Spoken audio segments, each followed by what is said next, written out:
इस लेक्चर में हम लोग rest and motion and types of quantity के बारे में समझेंगे। तो स्टार्ट करते हैं। मोशन का एक टॉपिक है। पहले समझते हैं रेस्ट। इधर रेस्ट समझ लेते हैं, फिर इधर मोशन समझ लेते हैं। Rest is that situation of object, means ये सिचुएशन है, that situation of object in which its position does not changes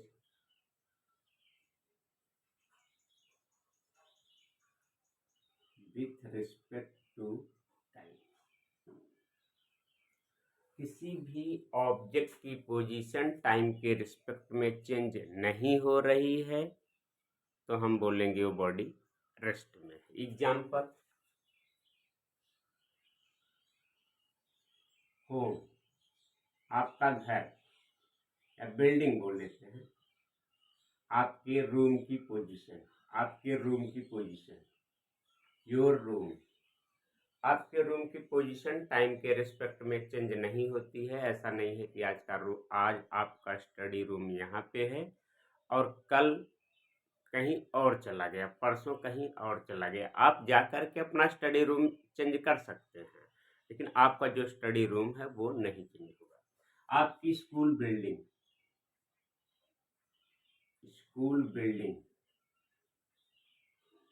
इसकी पोजीशन टाइम के रिस्पेक्ट में चेंज नहीं हो रही है, हम कहेंगे ये रेस्ट।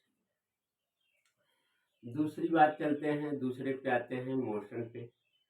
इसको बोलेंगे that situation of object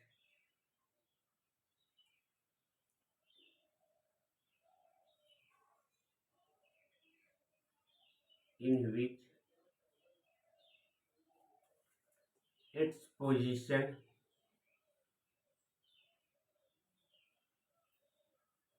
are changes, बदलती रहेगी पोजीशन इसमें with respect to time, is known as motion।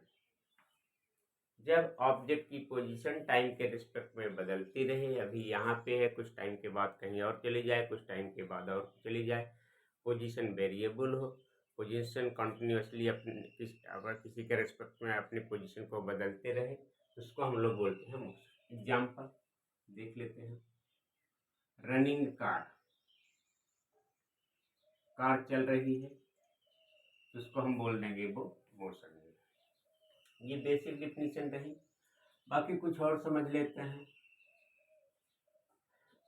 ये विथ रिस्पेक्ट टू टाइम था और तब के लिए था जब फ्रेम ऑफ रेफरेंस सेम है। दूसरा देख लेते हैं, with respect to frame of reference.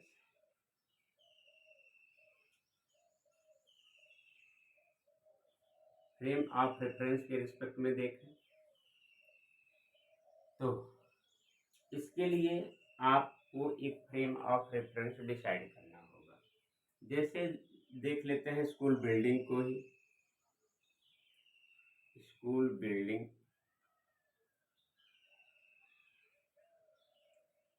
को देख लेते हैं कि रेस्ट में है कि मोशन में। स्कूल बिल्डिंग रेस्ट में भी हो सकती है और मोशन में भी हो सकती है। जब अर्थ से देखेंगे तो रेस्ट में, अदर प्लेनेट से देखेंगे तो ये मोशन में। जैसे माना कि आपके स्कूल की बिल्डिंग है और उस बिल्डिंग को हम टेलीस्कोप लेकर के मार्स से देख पा रहे हैं। अगर देख पा रहे हैं तो देखेंगे तो आपके स्कूल की बिल्डिंग रेस्ट में नहीं देखेगी, बिकॉज कि वो स्कूल बिल्डिंग जिस फ्रेम ऑफ रेफरेंस पे है वो frame of reference he move कर रहा है। जब फ्रेम ऑफ रेफरेंस मूव कर रहा है, अर्थ ही पूरा मूव कर रही है, तो उस पर होने वाली बिल्डिंग भी मूव करती होगी।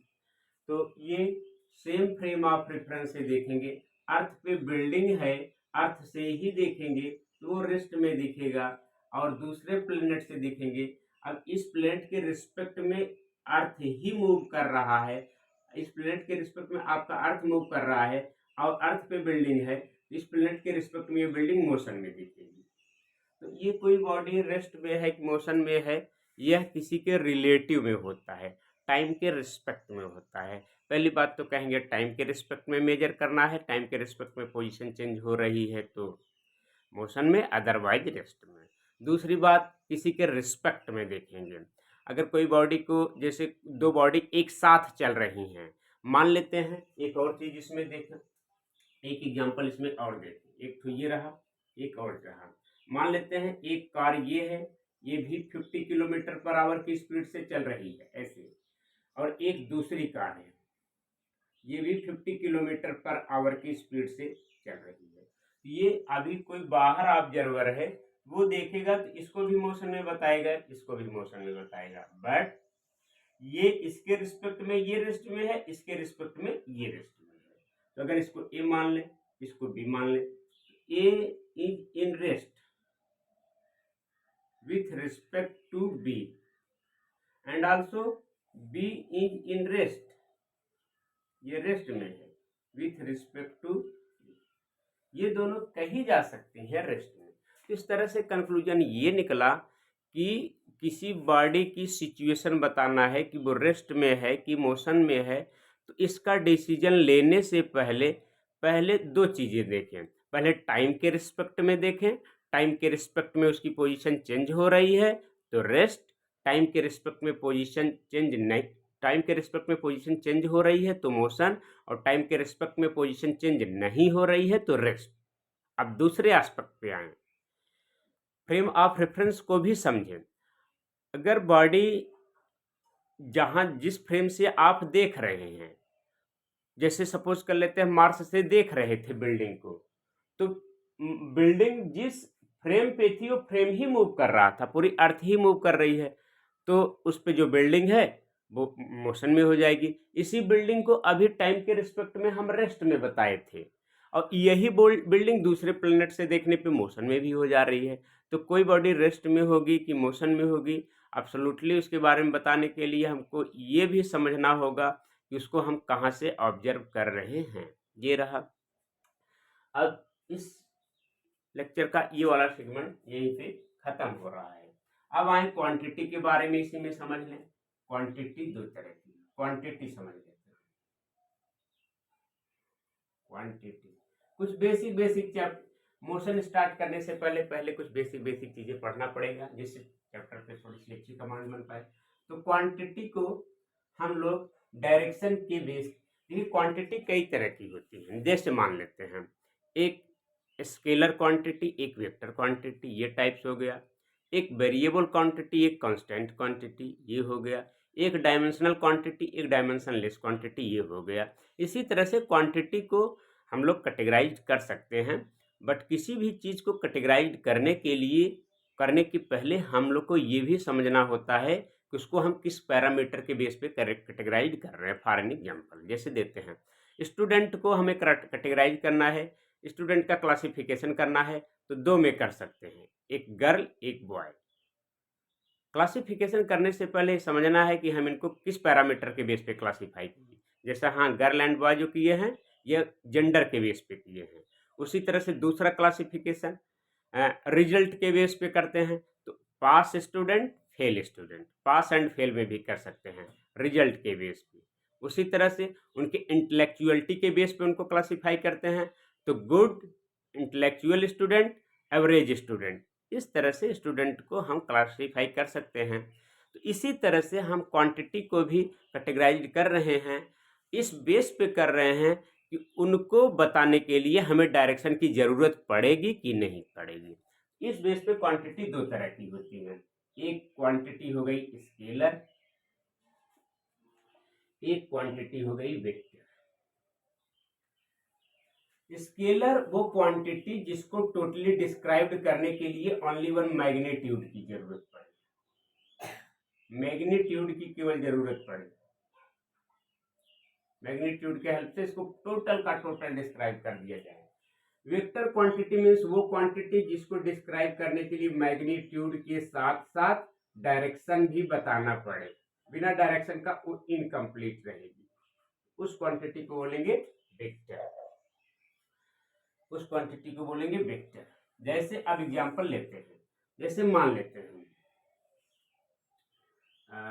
ये ओरिजिन है और यहाँ पे एक सिटी है, इसका नाम ए है, यहाँ पे एक सिटी है, उसका नाम बी, ऐसे ये डायरेक्शन को ईस्ट ले लेते हैं और ये डायरेक्शन को वेस्ट ले लेते हैं, ऐसे है। अब यहाँ पे दो क्वेश्चन पूछते हैं, ये डिस्टेंस आपके पास यहाँ से यहाँ तक यहाँ लिखा है आपके पास 1 किलोमीटर, यहाँ पे लिखा है 2 किलोमीटर में है। हम पूछें कि यहाँ पे हैं, हम पूछें कि ए या बी लेते हैं, बी कितना दूर है, what in the distance of B from here, B यहाँ से कितना दूर है, ये क्वेश्चन है। तो इसका सीधा सीधा आंसर होगा 2 किलोमीटर, बस हो गया। अगर कोई पूछ रहा है कि बी यहाँ से कितना दूर है, उसका मीनिंग ये हुआ कि वो बी जान रहा है कहाँ पे है, केवल पूछ रहा है कितना दूर है, डिस्टेंस नहीं पता है, तो 2 किलोमीटर हो गया।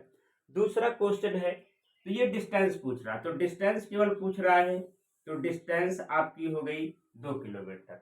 अगर यही क्वेश्चन में पूछता कि बी कहाँ है, वेयर इज बी, बी कहाँ है, ये पूछता अगर कि बी कहाँ है, तो इसका मतलब ये हुआ कि बी के बारे में नहीं जान रहा है, वो कितना दूर है और उसकी लोकेशन भी उसको नहीं पता है। कहाँ है, कितना दूर है ये अलग क्वेश्चन है, कहाँ है ये अलग क्वेश्चन है। तो कहाँ है, इसके लिए अगर केवल 2 किलोमीटर बता दे, मान लेते हैं कि आंसर बता दिए 2 किलोमीटर, तो क्या वो 2 किलोमीटर इधर जाएगा तो पाएगा, नो, क्या इधर जाएगा तो पाएगा, इधर भी नहीं पाएगा। उसको 2 किलोमीटर चलने के लिए किसी स्पेसिफिक डायरेक्शन में चलना पड़ेगा, किसी पर्टिकुलर डायरेक्शन में चलना पड़ेगा। जैसे हमें लिखना पड़ेगा 2 किलोमीटर टुवार्ड्स ईस्ट, ईस्ट की तरफ, तो वो 2 किलोमीटर ईस्ट की तरफ 2 किलोमीटर जाएगा तो पा जाएगा। इसका अब कंप्लीट आंसर हो गया। वेयर जो पूछ रहे थे कि बी कहाँ है, जो इसकी इसमें बी कहाँ है, इसका मतलब पोजीशन पूछ रहे हैं। तो जैसे एक क्वांटिटी हो गई आपके पास पोजीशन और दूसरी क्वांटिटी हो गई डिस्टेंस। डिस्टेंस एंड पोजीशन में मुझे क्लासिफाई करना पड़े कि डिस्टेंस एंड पोजीशन में कौन स्केलर है कौन वेक्टर है, तो जिसमें डायरेक्शन बताना पड़े वो वेक्टर होगा। पोजीशन के लिए आपको डायरेक्शन बतानी पड़ रही है, आपको लग रहा है कि बिना डायरेक्शन के पोजीशन इनकम्प्लीट है, तो पोजीशन वेक्टर हो गया। और डिस्टेंस के लिए केवल आपको 2 किलोमीटर बताना पड़ा कि 2 किलोमीटर दूर है, डायरेक्शन नहीं बताना पड़ा। और जो क्वांटिटी बिना डायरेक्शन के ही बताई जा सके, केवल मैग्नीट्यूड से बताई जा सके, उस क्वांटिटी को वेक्टर बोलते हैं। तो इस तरह से यहाँ पे डिस्टेंस आपका स्केलर हो गया। अब मैग्नीट्यूड के बारे में समझ लेते हैं। ये जो 2 होता है 2, ये होता है, इसका नाम होता है न्यूमेरिक वैल्यू, और ये जो होता है इसका नाम होता है unit. Numeric value and unit, इन दोनों को मिला करके कलेक्टिवली दोनों को कंबाइंड में कर बोलते हैं मैग्नीट्यूड। बस आज की क्लास में इतना।